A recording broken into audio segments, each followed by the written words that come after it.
سر بالی رکھ دی اور سو گئے، اور رات کو 12 مرتبہ حضور کی زیارت ہو گئی۔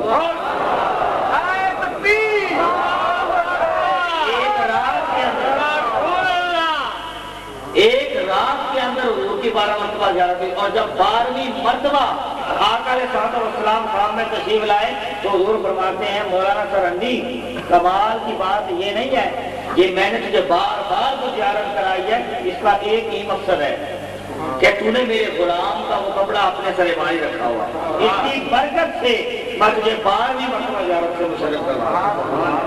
12ویں مرتبہ صرف اس لیے کہ تو نے میرے غلام کا کپڑا اپنے سرے باندھ رکھا ہوا ہے۔ تو یہ وہ لوگ تھے جنہوں نے کبھی حضور کی اتباع کو ترک ہی نہیں کیا۔ تو پھر ایک مرتبہ آپ کے بیٹے ساتھ تھے جو میں بات عرض کر رہا تھا مسجد کی، تو کیسے ان کے صدقے سے جنتیں مل جاتی ہیں۔ آپ کے بیٹے جو ساتھ تھے حضرت خواجہ معصوم رحمۃ اللہ علیہ، حضرت مجدد الثانی کے بیٹے تھے، آپ کے ساتھ تھے، نماز مسجد میں پڑھی، بیٹے بھی ساتھ ہیں، مریدین بھی ساتھ تھے۔ آپ نے غلطی کے ساتھ اپنا بایاں قدم مسجد سے باہر رکھ دیا، زندگی میں ایک مرتبہ، ابھی دایاں قدم اندر ہے، وہیں رک گئے اور رو پڑے۔ بیٹے نے پوچھا ابا جان کس بات پہ رو پڑے؟ عرض کی بڑی توجہ طلب بات ہے، ذمہ داران کے لیے، تمام لوگوں کے لیے، تمام حضرات کے لیے بڑی توجہ طلب بات ہے، جن کے پیچھے لوگ رہتے ہیں، جن سے لوگ محبت کرتے ہیں، جو رہبر بنتے ہیں، جو مرشد والے بنتے ہیں، اور جن کے پیچھے پیچھے لوگ چلتے ہیں، ان کو کیسا ہونا چاہیے اس بات کو سیکھیں۔ حضرت مجدد الثانی جب بایاں پاؤں قدم باہر رکھا، بیٹے نے کہا حضرت آپ کس بات پر روئے؟ عرض کری، آپ نے فرمانے لگے بیٹا میں نے آج تک اپنی زندگی میں حضور کی سنت کے خلاف کوئی قدم نہیں اٹھایا، آج میرا قدم حضور کی سنت کے خلاف ہو گیا، میرا قدم حضور کی سنت کے خلاف ہو گیا۔ آپ ان کے بیٹے اگر خواجہ معصوم کہنے لگے ابا جان ابھی پورا سنت کے خلاف نہیں ہوا، دایاں پاؤں تو اندر ہی ہے مسجد میں، بایاں باہر رکھ لیں، دایاں پھر اندر رکھ لیں، بات اتنی سی ہے۔ آپ فرمانے لگے حضرت مجدد الثانی بیٹا بات یہ نہیں ہے، بات اتنی ہے کہ سب کا چلا جاتا تو کوئی بات نہیں، یہ میرا قدم باہر کیوں نکلا کہ میرے پیچھے چلنے والے تو بے شمار لوگ ہیں، میں نے سب کو فنا کے درجے پہ لے کے جانا ہے، اگر میرا ہی قدم سنت کے خلاف ہوگا تو میں ان کو کیسے لے کے چلوں گا؟ تو میرا تو اتنا قدم بھی سنت کے خلاف نہیں ہونا چاہیے، ٹھیک ہے۔ پھر بیٹے نے عرض کری ابا جان آپ پھر بھی آپ کا پورا قدم باہر نہیں گیا، آپ قدم کو اندر رکھ لیں اور پھر دوبارہ دائیں بائیں باہر رکھ کے چل پڑے، بایاں پاؤں رکھ کے چل پڑے۔ تو آپ مسجد کے کونے میں آئے، بایاں پاؤں باہر نکالا، دایاں پاؤں باہر نکالا، غلطی سے دایاں پاؤں باہر چلا گیا، کیونکہ مسجد سے جب باہر جائیں تو بایاں پاؤں رکھیں، جب اندر داخل ہو تو دائیں، تو غلطی سے جو ہے دایاں بائیں میں چلا گیا۔ آپ باہر مسجد میں تشریف لائے کونے میں اور زاروں قطار رو پڑے، زاروں قطار پہلے سے بھی زیادہ رو پڑے۔ تو پھر بیٹے نے عرض کیا ابا جان اب کس بات ہے روا دیا؟ اب باہر گئے نہیں اور پھر باہر آ کے پھر رو پڑے، اب کس بات ہے روا دیا؟ فرمانے لگے کہ محبوب بڑے رحیم ہیں، حضور بڑے رحیم ہیں، اس بات پہ رو رہا ہوں کہ وہ اس لیے کہ جب میرا دایاں پاؤں مسجد سے باہر گیا تو خلاف سنت ہوا، میں رو پڑا، حضور نے مجھے جلوہ دکھا دیا، حضور تشریف لے آئے، حضور فرمانے لگے حضرت مجدد الثانی کس بات پہ رو رہے ہو؟ اب تو حضور خلاف سنت ختم ہو گیا۔ حضور نے فرمایا کہ میری سنت کے ترک ہو جانے پر رو رہے ہو؟ آج کے حضور اس لیے رو رہا ہوں۔ حضور نے فرمایا کیا کہ 70,000 مریدوں کو اعلیٰ درجے پر فضائل کر دیا۔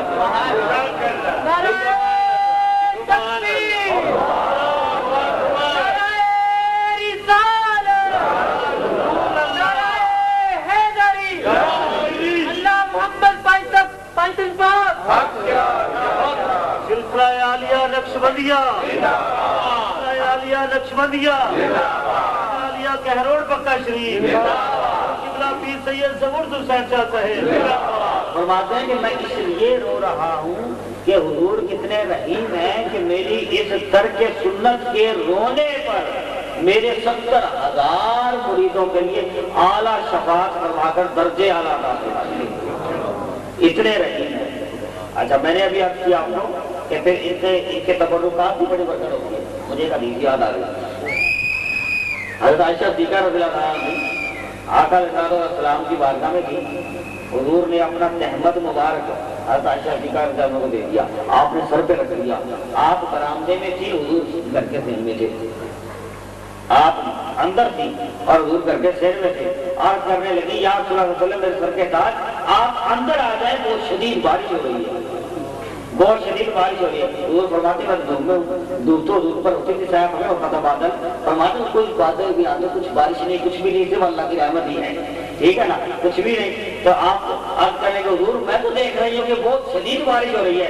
حضور فرماتے ہیں کہ تیرے سر پر میرا تہمت ہے, اس کی وجہ سے تجھے ہر طرف نور ہی نظر آ رہا ہے, اتنا نور نظر آ رہا ہے کہ تجھے بارش کے علاوہ کوئی اور شے نظر ہی نہیں آ رہی.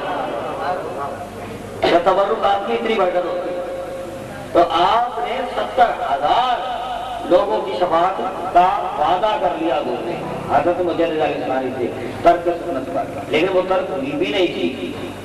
حدیث پاک میں آتا ہے آقا علیہ السلام مسند امام احمد بن حنبل کے پیچھے آقا علیہ السلام تشریف فرماتے, نماز پڑھی اور پھر چلے گئے, نماز پڑھائی اور پھر چلے گئے, نماز پڑھائی اور پھر چلے گئے.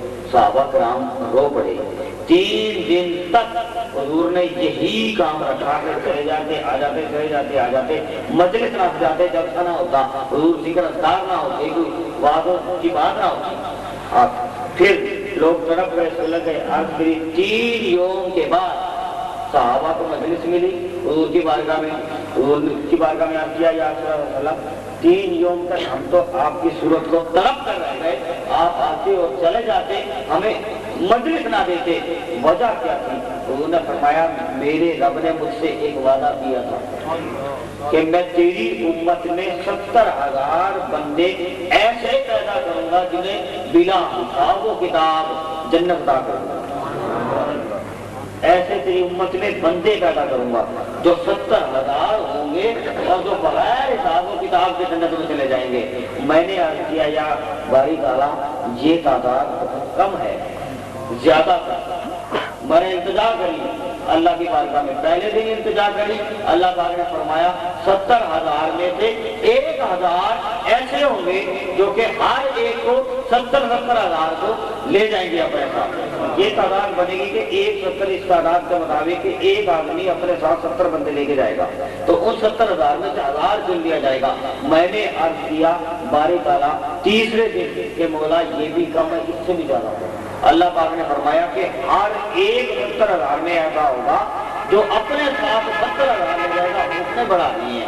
بخاری مسلم میں تو ہے کئی لاکھ ہیں, اس سے بھی زیادہ بڑھا دی ہے. لیکن اتنا انعام عطا فرمایا کہ آقا کی امت میں ایسے بندے پیدا ہوں گے, ایسے لوگ اولیاء اعظام ہوں گے جو اپنے ساتھ 70,000 لوگوں کو بغیر حساب و کتاب سے جنت میں لے جائیں گے. وہ ایسے لوگ تھے کہ جو ترک سنت بھی نہیں ہے, اور اتباع محمد کے اندر صرف اتنا سا لمحہ کہ ایک قدم سنت کے خلاف پڑا, ابھی وہ پورا مکمل بھی نہیں ہوا, تو انہوں نے جلوہ عطا فرما دیا اور فرمایا کہ میں اس غم میں جو تو رو پڑا ہے تو اس پر انعام یہ دے رہا ہوں کہ تیرے ساتھ 70 مریدوں کو اعلیٰ درجہ پر فائد کر رہے ہیں. اور پھر آپ فرماتے ہیں کہ میں رو اس لیے رہا ہوں, تو پھر آپ کے بیٹے اپنے ابا نے تو خوشی کا موقع ہے, حضور نے آپ کو انعام سے نواز دیا.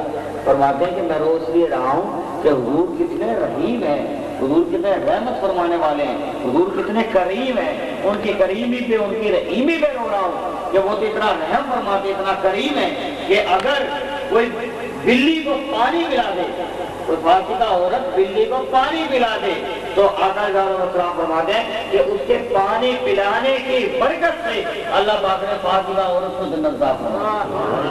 اور حضور فرماتے ہیں کہ میرا جی چاہتا ہے کہ میں اللہ کے حضور کھڑا ہو جاؤں اور لمبی قرت کے ساتھ نماز کروں.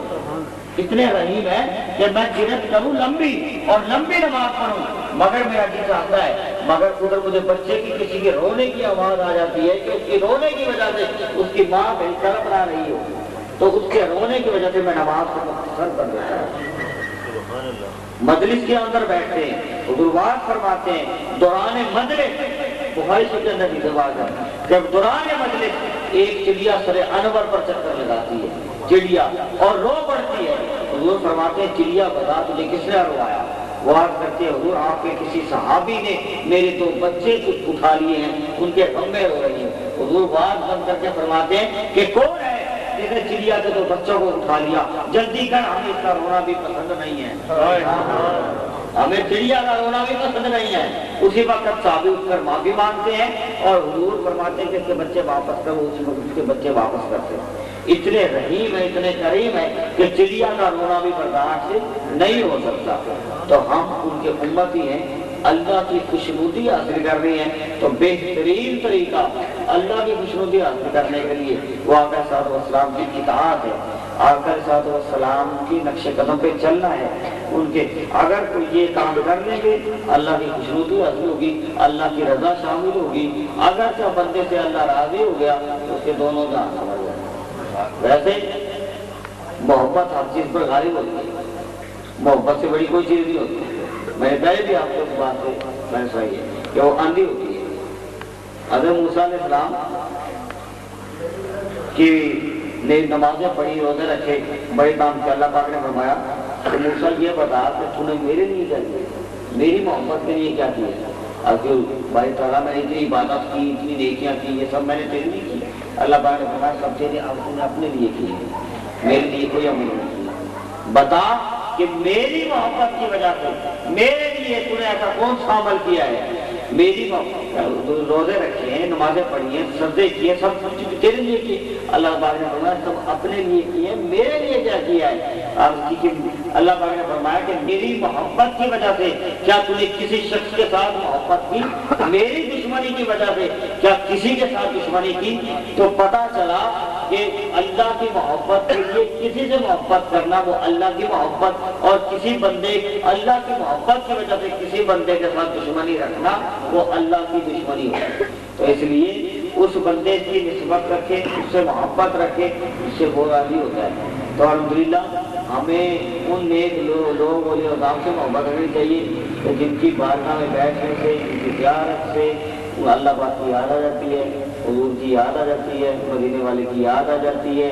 تو بہرحال ٹائم زیادہ ہو گیا، ہمیں اللہ پاک ایسی محفلیں منعقد کرنے کی بار بار توفیق عطا فرمائے۔